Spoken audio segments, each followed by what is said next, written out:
On a un système en France qui permet aux gens de garder ses droits au chômage, notamment, pour monter sa boîte. Qu'est-ce que t'en penses? Je pense que le chômage, c'est le plus grand vici de France, de manière incontestable. Ils prennent pas de part. Hein. Ils prennent pas de part, non, c'est complètement con. C'est dommage. Mais en fait, techniquement, on te répondra que c'est une assurance chômage, qu'en fait, tu as déjà cotisé. C'est pour ça que je pense que monter une boîte en France, c'est quand même assez facile parce que tu as le chômage. Pendant 2 ans. Tu as la BPI qui te donne des sous même si tu le veux pas.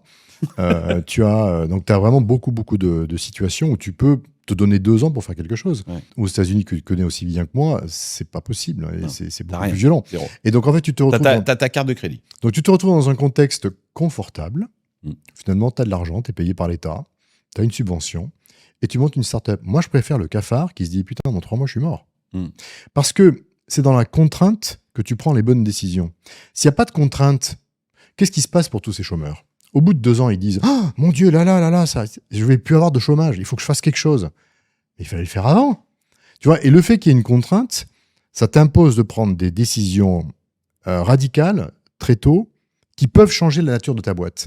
Ce qu'on appelle Imminent death experience. Exactement. Et ça, c'est hyper important dans les startups. C'est quand tu es prêt à mourir que tu prends les bonnes décisions. Mais c'est pour ça que les corporates n'innovent pas. Ils ont trop de pognon pour mourir.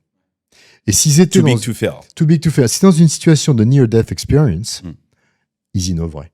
Donc l'innovation vient de la contrainte. Donc si tu enlèves les contraintes, tu enlèves l'innovation.